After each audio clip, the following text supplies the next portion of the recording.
¿Qué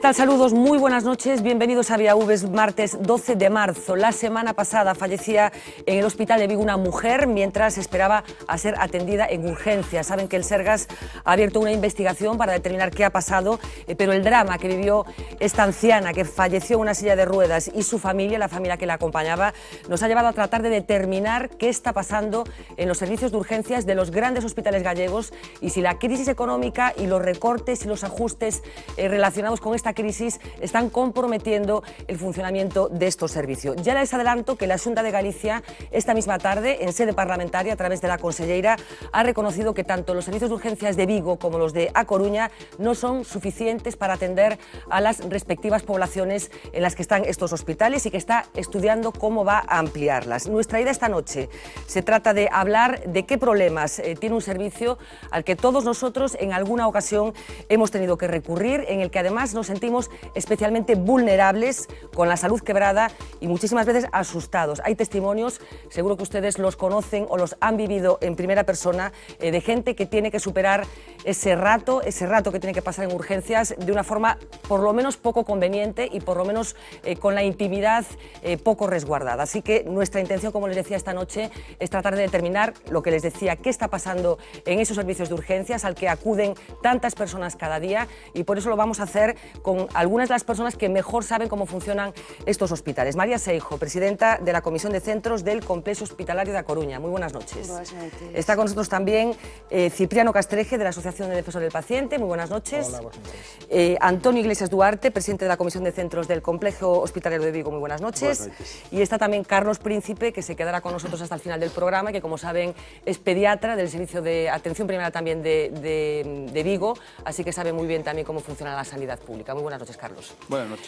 Les adelanto también que nuestra intención esta noche era contar con responsables del Sergas para que nos dieran la versión de la Administración gallega. Fue absolutamente imposible que nadie se sentara con nosotros esta noche y también fue imposible contar con las gerencias de los respectivos hospitales. Hablamos de Coruña y hablamos de Vigo para que nos explicaran también qué está pasando en estos centros desde el punto de vista de la gestión. Así que seguro que escucharemos argumentos importantes con las personas que nos acompañan, pero quería aclarar que la invitación, como siempre, desde Vía V ha sido cursada también a la Administración Autonómica y en esta ocasión no hemos tenido ninguna suerte. Nos vamos a plató de informativos para que, como siempre, Uxía Rodríguez nos dé argumentos para trasladar después a la mesa. Uxía, adelante. ¿Qué tal? Muy buenas noches. Pues esa situación de colapso en las urgencias de los hospitales gallegos ha llegado esta misma tarde al Parlamento. O mércores pasado, no servicio de urgencias do Xeral CIES, había baixas sen cubrir. Había boxes que non estaban ocupados. Por qué? Porque non había persoal. Pode morrer unha paciente e aínda lle botamos a culpa aos profesionais. Esperan nunhas urgencias colapsadas de forma crónica, conselleira, como denuncian os traballadores deses servicios. E mire se esperan, que ata morren esperando. Non se pode facer, e permítame a expresión, pero é que a digo como sinto, carroñerismo político. É que vostedes estén utilizando a morte dunha paciente nun servicio de urxencias con a saña que están utilizando, o único que están, estou de acordo co señor Santalices, é pondo en entredicho a actuación dos profesionales. Esa muerte de una mujer en la sala de espera del Hospital Xeral de Vigo hizo saltar todas las alarmas. Fue el martes pasado, llevaba 3 horas en urgencias. Llegó al hospital a las 7:44 de la tarde, tenía 81 años y presentaba dificultades al respirar y un cuadro de fatiga. Pasó el primer filtro, le diagnosticaron astemia, registraron que hacía varios días que no comía y la pasaron a la sala de espera al considerar su caso no urgente. A las 11:03 de la noche murió en esa misma sala de espera. Os propios traballadores de urxencias chamaron para que pasáramos por ali porque non podían traballar. Estaban as camillas todas colocadas en fila, nos pasillos. En concreto, ese día sí se superaron los 600 pacientes de afluencia, pero en ese horario era el habitual y la presión era la habitual. El hospital asegura que se trató de una muerte súbita y que ni los recortes ni el colapso tuvieron nada que ver. La investigación preliminar del caso realizada por el Chubi también concluye eso. Ahora será inspección médica la que siga con las pesquisas. Efectivamente, había capacidade instalada suficiente para atender a esta persoa e, polo tanto, o que ten que ver a inspección médica é se poido producir algún erro no diagnóstico previo que se produxo a paciente lamentablemente fallecida. Estas palabras de Feijóo, pidiendo que se investigue si hubo un error de diagnóstico, indignaron a los profesionales del servicio. Al día siguiente, los médicos de urgencias del Hospital Xeral de Vigo denunciaron que sufren una situación de colapso crónico. Aseguran que casos como el de la muerte de la mujer no ocurren en más ocasiones por la dedicación y el esfuerzo del personal que vive una situación caótica diaria. Lo cierto es que la semana en la que esa mujer falleció en la sala de espera, las urgencias de Vigo estaban colapsadas. La media de pacientes diarios que se atienden es de 509, pero el lunes 4 de marzo entraron 630 personas. El martes, el día en el que falleció la mujer, hubo 603 casos urgentes, una situación que provocó que se tuvieran que derivar pacientes a otros hospitales, incluso privados. Según los sindicatos, esos días la media de espera era de entre 10 y 12 horas. Y precisamente hoy el alcalde de Vigo, Abel Caballero, ha hablado de la situación de las urgencias de la ciudad. Las ha definido como un mal servicio y de mala calidad y ha pedido que Feijóo intervenga. Quiero hablar de la desatención, de la falta de calidad, de la deficiente asistencia sanitaria en urgencias de la primera ciudad de Galicia. Y le insto al señor Feijóo a que sea él personalmente el que se ponga a resolverlo. Porque sería bueno que alguna vez, además de discurso, resolviera algo. Colapsó en el Hospital de Vigo, pero la situación no es aislada. El servicio de urgencias en A Coruña sale a la palestra cada cierto tiempo por ese mismo motivo. Hace justo un mes, el CHUAC vivió un nuevo episodio que volvió a abrir la caja de los truenos. La media de pacientes urgentes diarios en este complejo es de 460. El 4 de febrero se registró el mayor pico en lo que va de año, con 519 casos. ¡Manos arriba! ¡Esto es un atraco! Esa semana precisamente fue una semana de intensas movilizaciones para pedir el descongestionamiento del servicio de urgencias. La comisión del centro calificó la situación de extrema gravedad y negó que fuera algo puntual. Un hospital que se ha quedado pequeño y cuya ampliación lleva ya un año de retraso.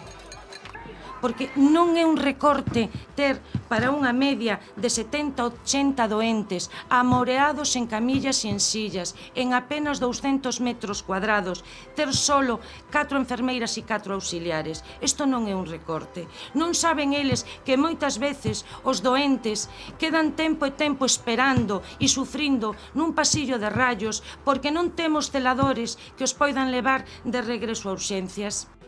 El propio presidente de la Xunta llegó a pedir disculpas por esa situación de colapso.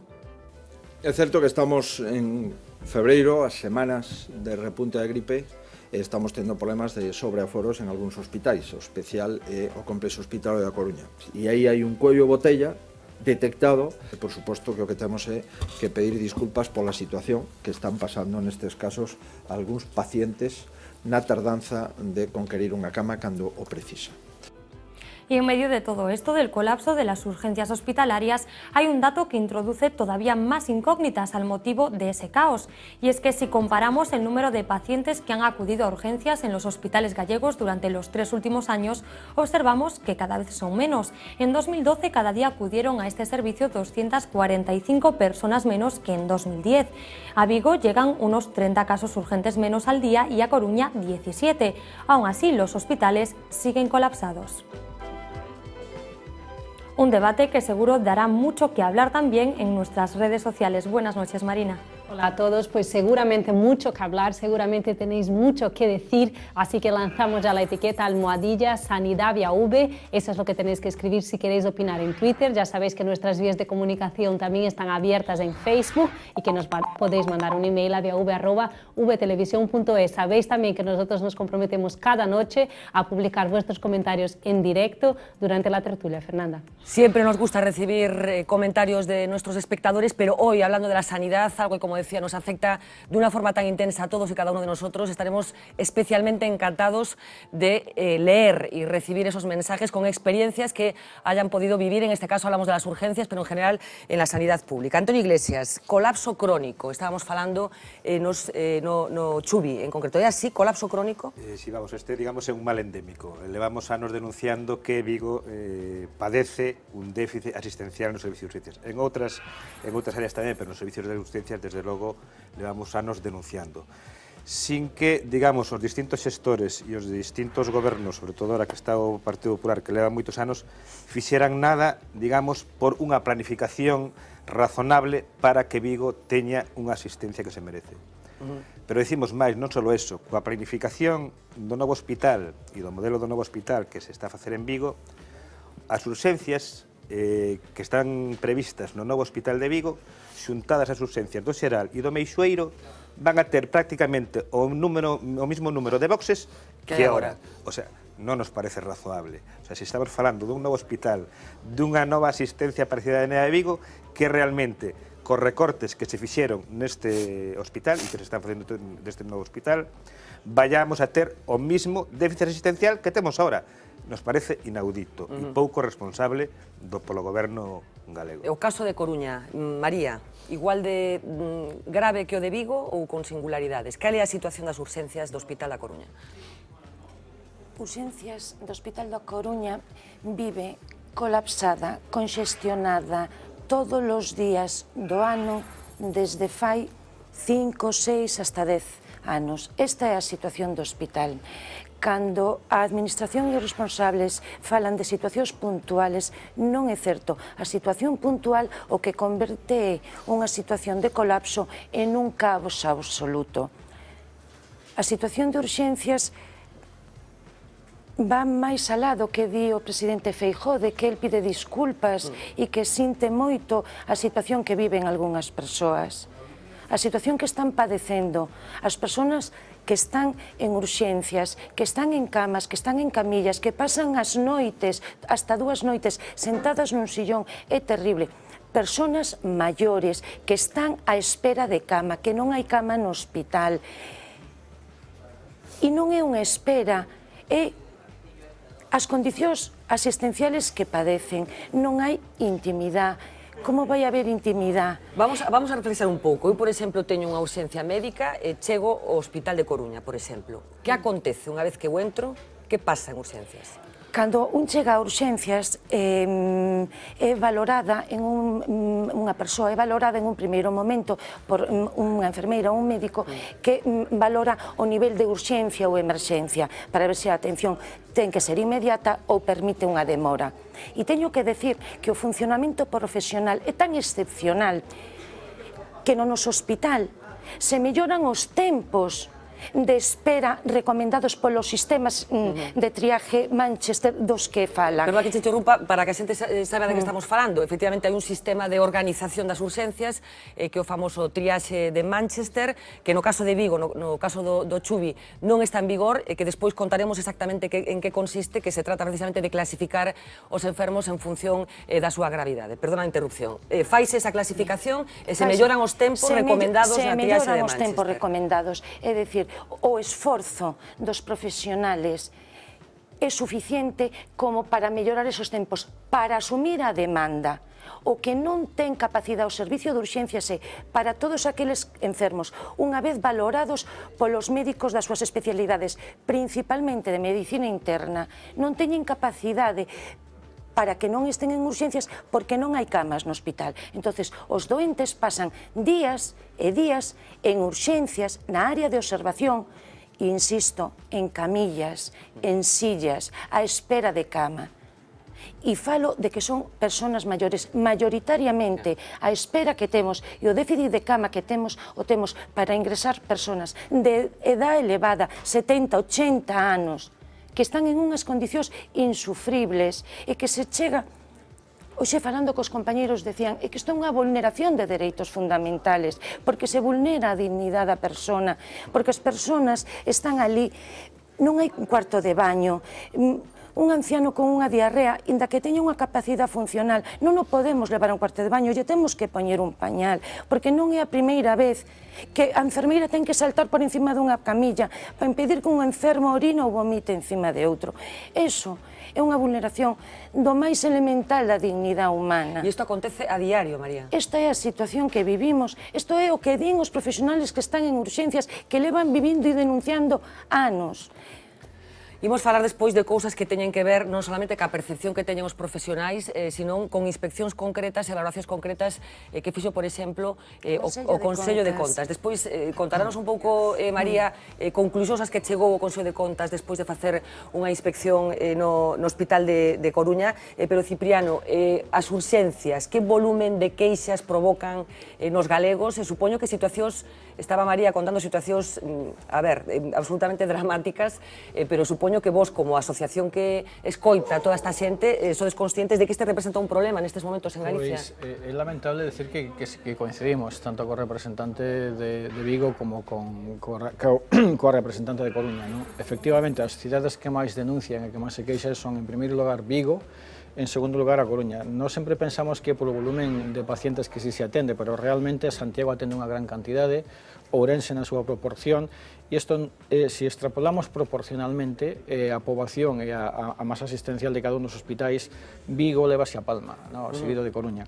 O que sí é lamentable é que nós pensamos que isto non é debido precisamente á ausencia ou á falta de presencia de profesionais capacitados. Pensamos que se están cada ano establecendo barreiras de acceso á sanidade, fundamentalmente a sanidade pública, que se está intentando privatizar os recursos hospitalarios, tanto de atención primaria como de atención especializada, que hai descoordinación entre a atención primaria e a atención especializada. Teño un exemplo de hoxe mismo que podía comentar. Por exemplo, sí, por exemplo. Sí, por exemplo, o pai dun amigo meu, que entrou no despacho por outro tema, comentoume, oye, mira, coméntate isto, meu pai tiña que operarse dunha operación de cirurxía ocular. Resulta que o médico de cabeceira dixolle fai un mes que non tomase Sintrón porque tiña que operarse, chegamos á cirurxía e o ciruxán di, non o podo operar porque fai un mes que non toma Sintrón. O sea, se o médico de cabeceira se hubiese comunicado co especialista, probablemente o paciente estaría operado hoxe. Imaginemos o coste que eso supón, o sea, trasladémolo a un coste económico, a un coste de oportunidade. Ese quirófano non estuvo ocupado, ese médico perdeu ese tempo, o paciente estuvo un mes sin tomar Sintrón, ahora ten que volver a tomalo para volver a operarse, ter nova cita, etc. María falaba de situacións, podemos falar de situacións graves tamén, a morte desta muller a semana pasada en Vigo, a peor das conclusións, pero estas situacións que comentaba María, que teñen que ver efectivamente con dereito á intimidade... Sí, bueno, eso é dramático, é realmente un drama, é un dereito fundamental, está recollido en todos os convenios internacionais, está recollido na legislación española, o sea, incluso na propia Constitución, E non só eso, sempre son os mesmos, os máis pobres e os máis vulnerables, fundamentalmente a terceira idade. Eu estou convencido de que se esta señora a que denunciou a asociación puxo en conocimiento da Fiscalía estes feitos, hubiera tido recursos, pois probablemente o seu problema non sería estar, ahora mismo estaríamos todos falando dela en este momento. Se a sanidade funcionara con recursos axeitados, pois probablemente non estaríamos falando disso. O que pasa é que sempre o pagan os mesmos. Porque supoño que hai moita xente que recurre á sanidade privada precisamente para evitar as urxencias da pública. Efectivamente, lamentablemente, iso é o que sucede habitualmente e é o que nos dice a xente. Que fago? Pois a saúde é o ben básico. Nadie vai a unha urxencia porque quere, nin porque lle apetezca. Entonces o problema é ese. As barreiras económicas son fundamentais. Carlos, ¿qué percepción tienes tú de este problema? Incluso como médico de atención primaria también. Yo he sido médico de urgencias porque he hecho urgencias en la puerta de pediatría cuando teníamos una habitación. Yo me tuve que encerrar la primera vez en el año 80 para que en Vigo ampliaran y hiciéramos el primer traslado. Después me tuve que encerrar la segunda vez para hacer el segundo traslado. Conocí un gobierno de la UCD, pasé por un gobierno socialista, volví a un gobierno del PP, es decir, he conocido gestores, equipos directivos. Yo creo que hay varios problemas, pero el primer mensaje que quiero darle a la población es que si a mí me pasa algo, quiero que me lleven a la puerta del Chubi. Me da igual, prefiero el Meixoeiro porque trabaja mi mujer allí, pero si no, que me lleven al Seral. Segundo, creo, y lo digo sinceramente, que urgencias es la fase final de los problemas de la sanidad pública. A urgencias va la señora que trabaja, que tiene todo el derecho, que trabaja y que quiere que atiendan a su niño con fiebre, que no es una urgencia, y se persona en el hospital. A urgencias va la mujer que llevaba 6 días sin comer, que no la fue a ver su médico, esta señora llevaba 6 días sin comer, no la fue a ver su médico de cabecera. A urgencias va el accidentado, el niño que se cae en el Monte del Castro y tal. Aproximadamente la mitad de los enfermos que van a urgencias no deberían ir a urgencias. Bueno, de todas maneras, el número de personas que acuden a urgencias está descendiendo. Es decir, que esa labor pedagógica que tú estás ejerciendo funciona, pero conlleva también que funcione bien la atención primaria. Fíjate, Fernanda, que de un día al otro, simplemente por el impacto psicológico, ha bajado el 30%. Es decir, si volvéis a poner la gráfica, verás que pasó de 600 a 500 y al día siguiente a 460. Es una bajada del 40%. Es decir, que alguien se estaba equivocando. Me dice siempre mi hermano, Carlos, aquí estábamos haciendo algo mal, es farmacéutico. Si después del mes de septiembre baja la venta de medicamentos el 30% y no aumenta la mortalidad, es que estábamos recetando mal. No sé si me estoy explicando. Entonces, quiere decir con esto que deberíamos ser un poco más sensatos. Yo estoy seguro, primero, que los recursos se pueden mejorar. Seguro que sí. Seguro que se pueden hacer una política de contratación para sustituir bajas de personal mejor.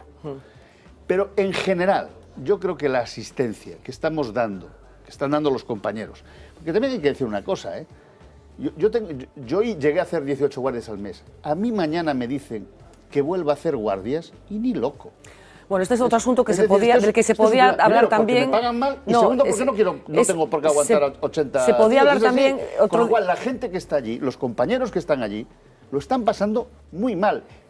Y no siempre, es decir, los que tenemos más experiencia, que podemos tener más ojo clínico, no somos los que estamos en la puerta. Formas, el que está es el residente, no suele estar el adjunto. De esto que está hablando Carlos, otro día se podría hablar de espera un momento, Carlos, este particular sistema que hay en España de que las guardias médicas duren 24 horas, que supongo que está cuestionado en algunos sitios. Pero bueno, creo que tú querías comentar algo de lo que estaba diciendo Carlos. Bueno, yo no sé, efectivamente... Mira, 170. Por supuesto que baja, sin lugar a dudas que baja, o sea, y seguirá bajando, no me cabe la menor duda que seguirá bajando. El tema, Carlos, es que tú hablaste de insensatez. Yo no sé dónde está la insensatez. Tenemos que ser más sensatos. Yo no sé a qué te refieres exactamente con esto, ¿no?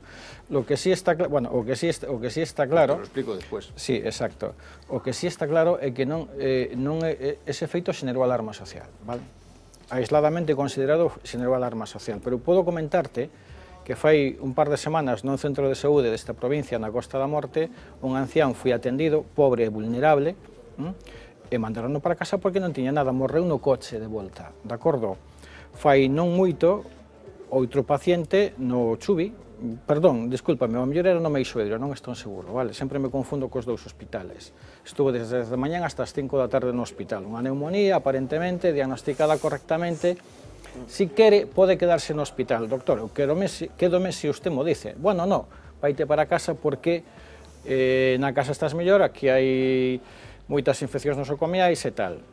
Ás 2 horas morre na casa. 26 anos tiña, de acordo? E como ese, pois lamentablemente suceden moitos feitos. Non estou culpando os profesionais.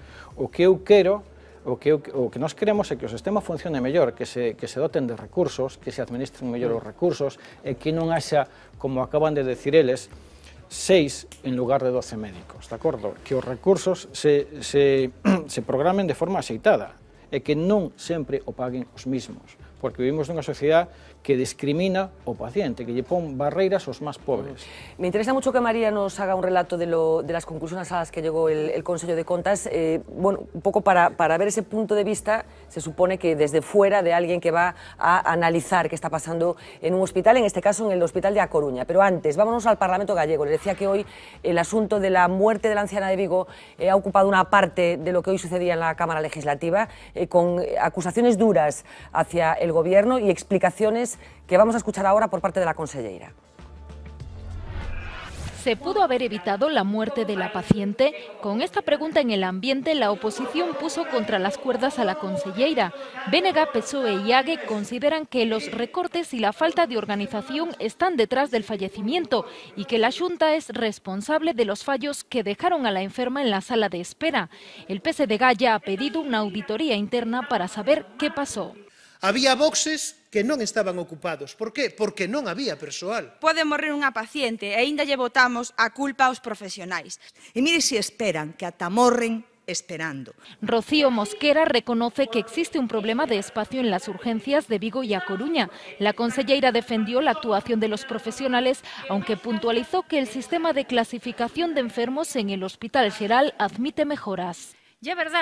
E é verdad que o sistema de clasificación Manchester todavía non está aplicado, pero están a aplicar outros sistemas de clasificación e de evaluación de pacientes e o aplicaron dunha maneira correcta. E que vostedes estén utilizando a morte dunha paciente nun servicio de urxencias con a saña que están utilizando, o único que están é pondo en entredicho a actuación dos profesionales. Non se pode facer, e permítame a expresión, pero é que a digo como sinto, carroñerismo político dun desgraciado asunto como é este asunto. Sí.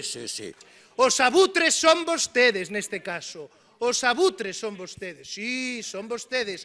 Os que utilizan unha morte como carniza son vostedes. Nós non utilizamos as mortes. Nos preguntamos, conselleira, preguntamos, como se pregunta a toda a ciudadanía, por esas mortes que se están a producir nun contexto de recortes.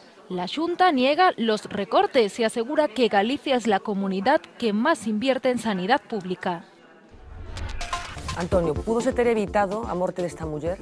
Indudablemente, eu non podo decir aquí se pudo haber evitado ou non. O que sí, tal que, bueno, o morrer nunha silla en urgencias non é, digamos, o máis normal.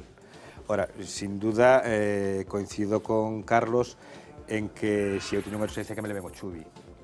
Sin lugar a dudas. Porque os profesionais e a profesionalidade con que... Que non me lleven cun seguro privado a ningún lado. Claro, que se exerza ali desde logo... O que pasa é que eu penso que dos profesionais non está falando ninguén mal. É dicir, probablemente eles, claro, é o xusto contrario. A propia conselleira recoñece falta de espacios no chubi. Pero eu digo máis, falta de espacios e planificación.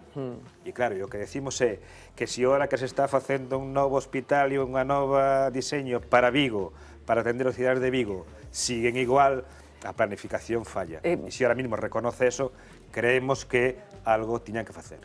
Carlos, en cualquier caso, el panorama que nos estaba contando María, que seguro que tú conoces, de pacientes en camillas, en pasillos, el hecho de que una mujer se muera en una silla... Hasta las 6 de la tarde porque no había cama pero esto es normal, ¿te parece normal? Primero, no me parece normal, pero es que yo también he estado en París y he estado en Londres.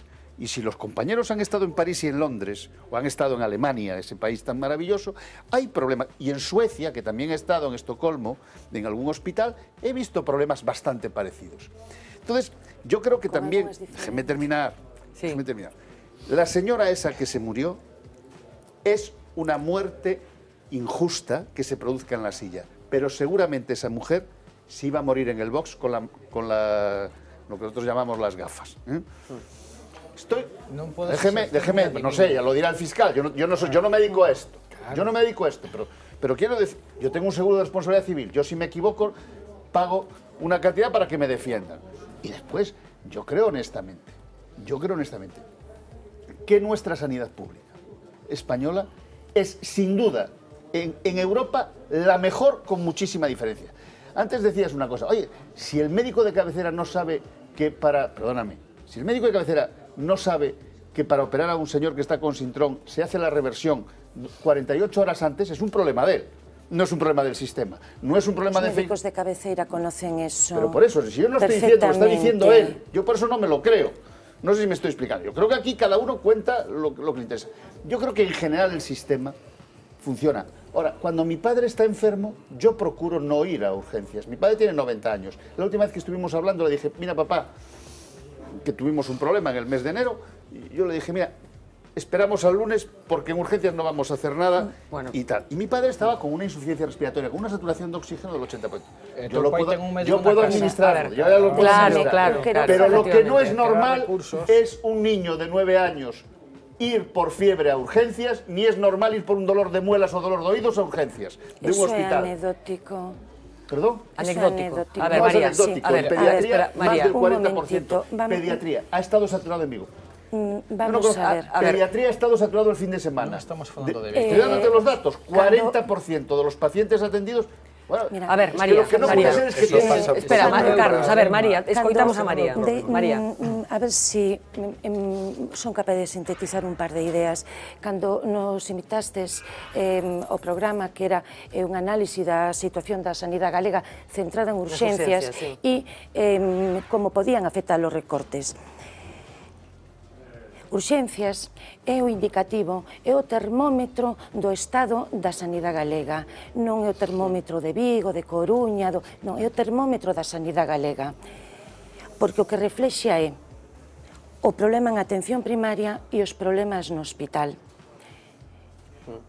Donde temos o problema son nunhas urxencias colapsadas por persoas maiores con enfermedades crónicas, persoas dependientes e incluso persoas ao final da vida. E quero decir, cando Carlos falaba de países europeos, eu son enfermeira, pertenezo ao ámbito dos cuidados paliativos e desde fai máis de 10 anos e de 15 todos os expertos e as sociedades científicas do ámbito do cuidado crónico, dos cuidados paliativos, da atención domiciliaria veñen dicindo que o aumento da esperanza de vida iba a levar consigo un aumento das enfermedades crónicas, das persoas con discapacidade e que tiñamos que adoptar os sistemas sanitarios a estas novas necesidades de saúde da poboación. E non se fixo absolutamente nada. Algo sí, cando decía Carlos que el pasou por distintos gobernos, pois eu tamén, en algún momento, eu como enfermeira de paliativos cheguei a pensar que camiñábamos en ese sentido. Se puxo en marcha un plan de mellora da atención primaria que permitiría que moitas persoas con enfermedades crónicas, con enfermedades terminales, poderan ser atendidos nos seus ámbitos domiciliarios por equipos de atención domiciliaria, por equipos de soporte paliativo. Ese plan quedou en suspenso no ano 2009. En atención primaria perdimos 174, desde o 2009 hasta ahora, 174 médicos, 300 enfermeiras. Estamos falando de Galicia. Estamos falando de Galicia. E isto... ¿Cuánto bajó la población? No, en este tempo non, Carlos. Estou falando, mira, o que non baixou, Carlos, é a población maior. Temos unha población do máis do 20 ou 30%.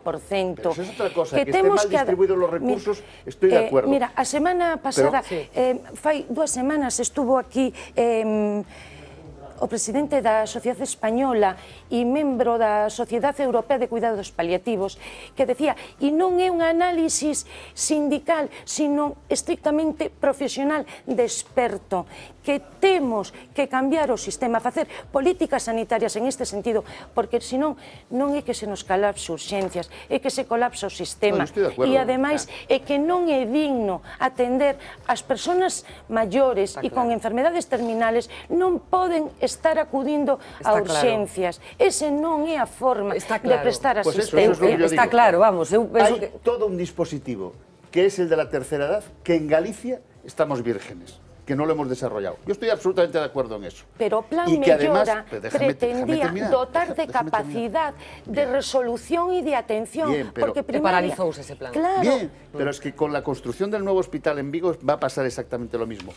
Como no crees centros donde tú puedas mandar a los pacientes mayores de 70, 75 y 80 que necesitan cuidados no hospitalarios de primer nivel ni con grandes tecnologías, no vamos a poder porque se colapsará. Bueno, el planteamiento que se estaba haciendo de la atención domiciliaria parece que a todo el mundo le parece bastante razonable. Teóricamente era bueno, bastante razonable. Vamos a conectar un momento con Marina Chiavegato. Hablábamos de ese sistema de clasificación de las personas que entran por la puerta de urgencias y acabamos de escuchar a la propia consellera reconocer que en el caso de Vigo ese sistema de clasificación no es el óptimo. Estamos hablando de un sistema que tiene un nombre que se llama Triaje de Manchester, que se está aplicando en la práctica totalidad de los hospitales, que María ya nos comentaba que no es el problema concreto del hospital de A Coruña, porque esos tiempos que se marcan en ese sistema de clasificación se cumplen con creces, pero vamos a saber un poco mejor cómo funciona esto y nos lo va a contar Marina Chiavegato. Marina, adelante. Pues vamos a hacer un repaso por los sistemas de triaje, porque en general cada país tiene el suyo. Aquí en España existe uno, es el SET, el Sistema Español de Triaje. Resulta de una adaptación del modelo andorrano, el modelo de Andorra. En él hay 650 motivos de consulta distribuidos en 32 categorías y con los datos del interrogatorio y con algunos datos exploratorios básicos se clasifica el grado de urgencia en 5 categorías. Los responsables de hacer ese triaje son enfermeros y o médicos, pero en Galicia, ya decíamos, se está empezando a implantar otro sistema, se llama el triaje de Manchester y se trata de una herramienta que no depende del criterio subjetivo ni del médico ni del enfermo, sino de un sistema informático. Cuando el paciente entra en urgencias, se le hace una pequeña entrevista con respuestas de sí o no y con base en esas respuestas, sí o no, el ordenador asigna un color a cada paciente. Si el color es rojo, su estado es crítico y por lo tanto necesita atención inmediata. La tarjeta naranja significa que la atención no puede tardar más de 15 minutos. En el tercer lugar está el amarillo,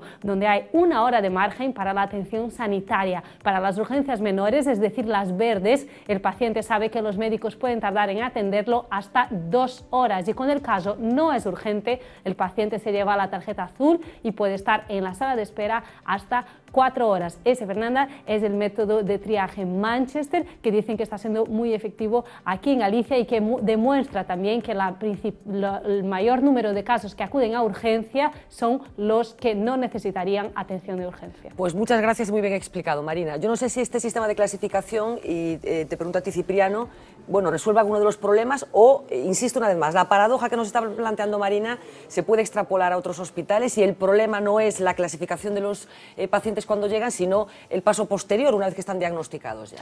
Realmente, eu que voto de menos en relación con a tua pregunta que non este aquí ninguén dos Sergas. Sí, bueno, eu voto de menos tamén, como para xa dixen desde o explicárnoslo principio. con moita calma e agradezco moito que este un médico na mesa, que é médico, que foi político e que seguramente despuxo tamén de algún voto para determinar a donde iban os cartos da sanidade e como se distribuían. No? O que non se pode vir aquí agora é a decir que un ten un seguro de responsabilidade civil, porque eso pareceme patético.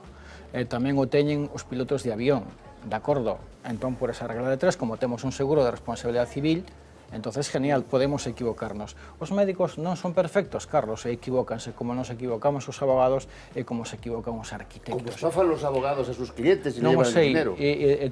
todo, sí. Y como hay médicos que se equivocan. Exactamente. Yo hasta ahora nunca he tenido ningún problema de equivocación. Eu non digo que te equivoques ti. Por eso. Yo hasta ahora ninguno. Eu digo que nos y también equivocamos. digo que hay médicos que se venden a laboratorios y abogados que viven de la carroña. Con toda la misma tranquilidad. Seguro, que hay de todo, ¿eh? De todo hay en la vida. Si vamos ao Parlamento, non pues mucho, joder. Bien. Mira tú lo pero, que hai. Aquí non se está criticando a sanidade pública. Nos pensamos que a sanidade pública española é unha das que ten a mellor calidad asistencial do mundo, senón a mellor. Quizás incluso polo seu amplio catálogo de servicios que ten para todos. Sanidade universal e gratuita. Lei Xeral de Sanidade que aprobou o partido no que ti gobernabas no ano 86. Y además yo estuve en el equipo redactor con Ernest Lluch. O cal me alegra saberlo, gran persona. Yo é brillante político. A partir de aí, este non é un debate para ver como se financia o Sistema Nacional de Saúde que ti sabes cambiou. Cambiou perfectamente, son os políticos os que deciden a donde van os cartos. A xente todavía está pensando que están cotizando na miña nómina para a Seguridade Social. Non é certo. A xente o que está cotizando é para o seu seguro de vexez e invalidez e punto. E que non llega, además. Exactamente. E son os políticos de cada comunidade autónoma previo reparto do Estado que deciden a donde van os cartos. E entón, o debate teria que empezar por aí. Se estamos gastando ben en teatros, grandes obras faraónicas, ou se realmente a inversión nun hospital público, nun servicio de urxencias, é o que dicen os americanos, que ti has mencionado, e os alemáns, peanuts, cacahuetes, en relación a donde van o grosso do presupuesto. A partir de aí, que o triaxe se aplique ou non en un determinado hospital, mira, el decía que é un veterano e ten un ollo clínico fantástico. Eu non dubido de que lo teña, e seguramente a maioría dos médicos que teñen experiencia tamén, pero que non se pode ter a un médico en urxencias 24 horas. No, claro, efectivamente, non. Vamos, a mí é que me parece increíble. Eu non son médica, non teño que estar sometida a esa presión, pero supoño que traballar 24 horas seguidas... E o paciente ten moito que opinar en isto, e nadie lle pide a opinión ao paciente. Absolutamente nadie lle pide a opinión ao paciente. Non se fan encuestas de ninguna clase. Eu estou porque se faga un ranking de hospitales, e que se mida a competitividade de cada hospital, e que se vexa con transparencia o que fai cada quen. Eu iría ao Chuac, e se estuera en Vigo iría ao Chuac, ou ao Chubi, probablemente. E se estuera en Ourense, o Cristal Piñor, en Lugo, o Lucos Augusti, e en Pontevedra o Chop, vale? O sea, sin lugar a dúbidas. Por que? Porque temos a mellor sanidade.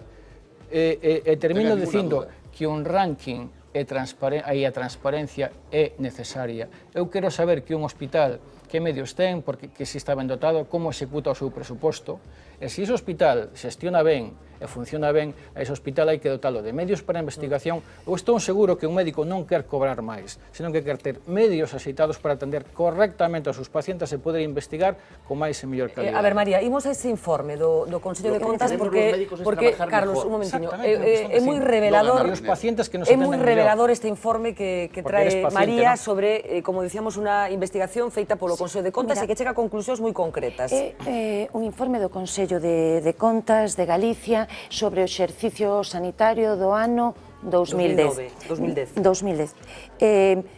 Teño subliñadas solo algunhas frases.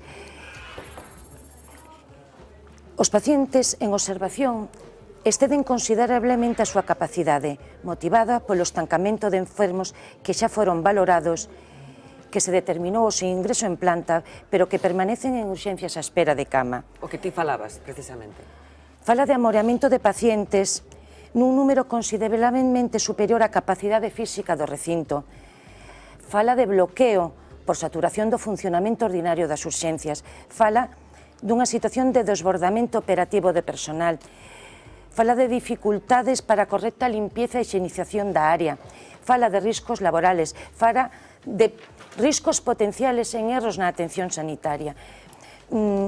Fala era no 2010 que o 15% dos doentes permanecían ata 2 días á espera de cama, pero que o 46% permanecía máis de un día e o 9 hasta 3 días. Fernanda, me gustaría, como falaban da sanidade pública, a sanidade pública galega e a do Estado español compite en pé de igualdade, competía hasta ahora en pé de igualdade cas mellores sanidades europeas, sin ningunha duda. Temos unha capacidade enorme, ademais de desenvolvemento, especialmente en atención primaria, porque temos médicos e enfermeiras, e en xeral todos os profesionales excelentemente preparados, con formación de especialistas, que podrían asumir o reto que para o sistema sanitario é as persoas maiores con enfermedades crónicas e discapacidades. Pero o sistema sanitario, este sistema sanitario tan magnífico, está sendo atacado. Efectivamente, non podemos falar de que lle puxeron dinamita, pero a percepción que temos, os que estamos dentro, é que como nunha casa, hoxe se estropea un enchufe non o arreglo, mañan chove e hai humedade e sigue. Esa é a percepción que temos, de que non hai interés en manter o sistema sanitario no nivel de excelencia que tiñamos hasta ahora.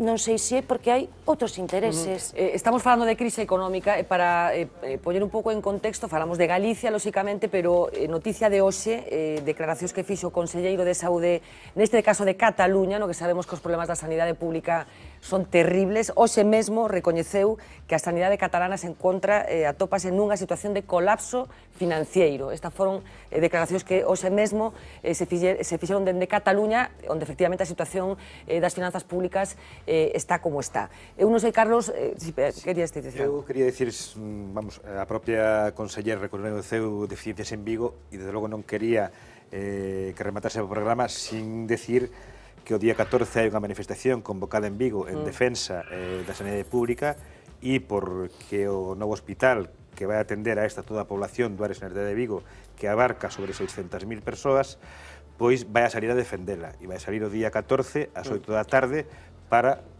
decirlle ao goberno que realmente esas deficiencias que reconoce no Parlamento, que as leva á práctica, digamos, facendo un hospital como Vigo se merece.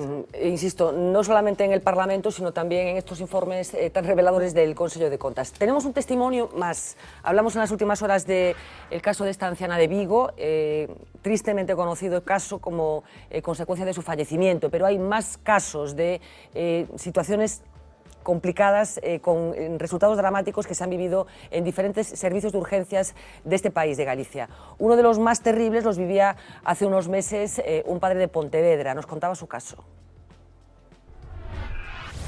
Al trauma vital de perder un hijo, Patricio suma la incertidumbre de si se podía haber evitado. El pasado mes de octubre acudió a urgencias del Hospital Provincial de Pontevedra con su bebé de 11 meses con 40 grados de fiebre. El médico de guardia metió al pequeño en un baño frío para bajarle la temperatura y lo mandó para casa. Horas más tarde, y al ver que el niño empeoraba, Patricio y su mujer volvieron a urgencias. El bebé murió pocos minutos después. Tuvimos que volver a ir a urgencias porque notábamos que tenía un color raro, los labios estaban un poquito morados y cuando lo vieron que le quitaron la mantita ya se asustaron. El pequeño murió por una sepsis. Ahora Patricio se pregunta por qué el médico no le hizo a su hijo las pruebas que marca el protocolo. No sé si le hubiesen salvado la vida, pero sí que dejándolo en observación se podría haber hecho algo más. Patricio presentó una denuncia contra el facultativo por un supuesto homicidio por imprudencia o negligencia. La pasada semana declaró ante el juez. Tras su comparecencia, el magistrado ha llamado a declarar al médico responsable del servicio en el que murió su hijo. Nosotros la vida de nuestro hijo no la podemos recuperar. No hemos pedido ninguna indemnización de ningún tipo ni nada, pero sí que se aclare todo. Asegura que su único objetivo es conocer la verdad y, de paso, intentar evitar que otros padres tengan que pasar por este sufrimiento. Bueno, un caso dramático, siempre que se le ponen cara, ojos y boca a las personas, pues comprendemos mucho mejor lo que puede suponer vivir una situación como esta. Bueno, estamos acabando ya, es una pena porque el tema, francamente, es de los auténticamente importantes, pero me gustaría saber qué creéis que hay que hacer. ¿Es una cuestión solamente de inversión, de dinero? ¿Es una cuestión de reorganización del sistema, como tú apuntabas, María? Empezamos por ti, Cipriano. ¿Qué hay que hacer? Bueno, sinceramente non podo decirlo porque non son experto, ¿no? O que sí podo decir é que podemos poñer un gran de area señalando o seguinte, ¿no? Que a ciencia avisa que os recortes afectan a nosa saúde. E cantos máis recortes haxa, máis nos van a afectar. Non o decimos nós, cando digo a ciencia, refírome a The Lancet, que en algúns artículos se está advertindo como se incrementa o nivel de suicidios, o nivel de enfermedades infecciosas, porque a xente está en desempleo, non pode acceder a servicios de calidade, se a sanidade pública está saturada, non accedes a ela. Este estudio concretamente fala bastante de Grecia, en Grecia o tema é caótico, non? Que se pode facer? Pois eu creo que a solución non pode ser a costa do cidadano. A solución ten que vir de outro xeito, non pode ser sempre a costa do máis pobre e do máis vulnerable. No teu caso, que habería que facer? Falamos de cartos nada máis ou falamos de... Os recortes non axudan o sistema, digamos, con a taxa de reposición do 10% na sanidade pública, pues, imagínate, de cada 100 médicos cubrimos 10. O sea, os recortes, desde logo, non axudan. E, desde logo, a inversión en sanidade queremos que é unha inversión rentable. Unha, porque atende a saúde é un principio básico, e dúas porque disminuye os costes laborales, porque se se atende con premura e con diligencia a un usuario, a unha persoa, desde logo os costes laborales disminuyes. Non é igual ter a unha persona en lista de espera 3, 4, 5 ou 6 meses esperando unha intervención, que esa persona está de baixa, non produce os costes laborales importantes, entonces nos pensamos que a inversión en sanidade é unha inversión rentable. Por lo tanto, os recortes e impoñer unha tasa de reposición do 10%, Carlos. hombre, yo creo que hay que ver dónde funciona mejor la salud pública y copiarla. ¿Y dónde es, según tu punto de vista? Pues yo creo que es en España. España. Creo que es España. En general es tal. Pero si me gustaría, yo copiaría el modelo sueco, pero con todo lo que tiene el modelo sueco, ¿eh? Y el modelo sueco introduce fórmulas que disuaden el abuso del sistema. Por ejemplo, yo copiaría el modelo sueco. Igual que copiaría el modelo sueco de pensiones e igual que copiaría el modelo sueco de asistencia social. Copiaría su clima también. No, el clima no.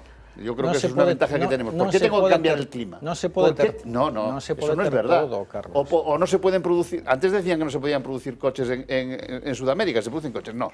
Copiemos lo que funciona bien. Si decimos que el sistema sueco, que yo lo creo, funciona bien, copiémoslo. Copiémoslo. El agua caliente ya está inventada. ¿Por qué llegamos hasta aquí si esto funcionaba bien? ¿Por qué llegamos hasta aquí si esto funcionaba bien? Es mejor que os Primero, sueco. yo creo, honestamente, que con la desgracia de los dos casos que se han puesto ahí. No, si non estamos falando dos casos, estamos falando en do general, déficit da vuelvo a sanidade. repetir, si me tiene que pasar algo, por Dios, que me lleven al hospital Que público, nadie o nega. que tengamos más cercano. Non No me sé si me desvíes entiendes. Yo es que o creo que este mensaje creo que lo Non me compartimos desvíes o todos tema. y efectivamente No, yo por la ejemplo sanidad... en Portugal eso no lo diría, ¿eh? Bueno. No, pero estamos hablando de España. Menos en este mal momento. que A ver, nos queda María, íbamos a No rematar sé si me contigo. explico. Y en Grecia seguramente no lo Íbamos a diría. rematar contigo, María. Y en O sea, Italia no. futuro, por qué, o sea, que camiño estamos recorrendo de non mudar isto e que hai que A facer sanidade para mudarlo? pública necesita os investimentos necesarios para satisfacer as necesidades de saúde da poboación.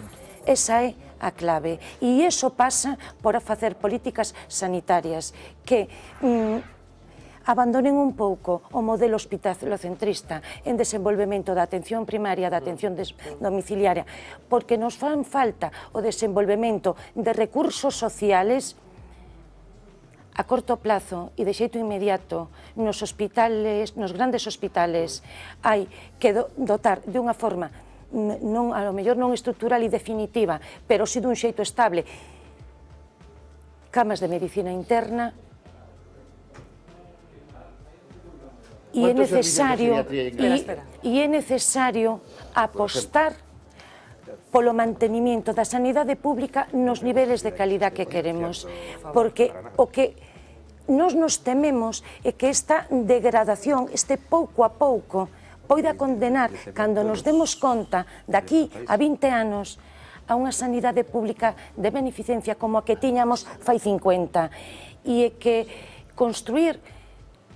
construímolo entre os ciudadanos, entre o país, entre a aposta dos profesionales, e destruir tamén se destruye fácil. Bueno, yo creo que lo vemos todos muy claro si nos ponemos en la piel de las personas o nos ponemos en la piel de nuestro padre o de nuestra madre o de un hijo que tiene que pasar, insisto, por esas situaciones que describía María y que tiene que ver y que probablemente muchos hemos vivido, de personas que no están viviendo ese momento complicado en la vida de las personas de la forma correcta, cuando menos sin derecho a la intimidad. Me deixas apuntar unha cousa.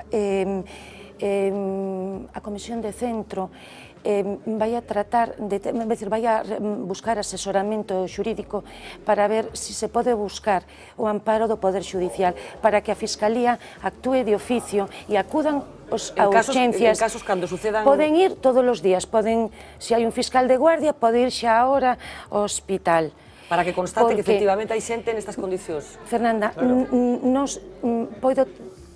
Sí, porque me decías, perdona que te interrumpa, antes me contabas que hai unha sala na que se poden xuntar hasta 70 personas. Non, hasta máis de que 70. Non, é que está permanentemente ocupada. Temos ali 40 camas e temos sistemáticamente 30 camillas. Sabes cal é a proba desto? Pegados uns aos outros, supoño. Os sistemas de rexistro, hai un sistema de rexistro para que o rexistre que doente teña na cama 1, na cama 15 e na cama 24. Pois o sistema de rexistro ten incorporado 20 camillas, é dicir, sábese que iso é estructural, 20 camillas, están incorporadas no programa informático. O que pretendedes é que a Fiscalía visite o hospital e que constate que isto Eu creo que a Fiscalía que ten que actuar en defensa dos dereitos dos menores e dos máis vulnerables. Ahora mesmo os dereitos dos máis vulnerables dos nosos ancianos están comprometidos e ademais por outra cuestión que non, quer dizer, tampouco, porque os profesionales, sobre todo á vista de declaracións como as do presidente,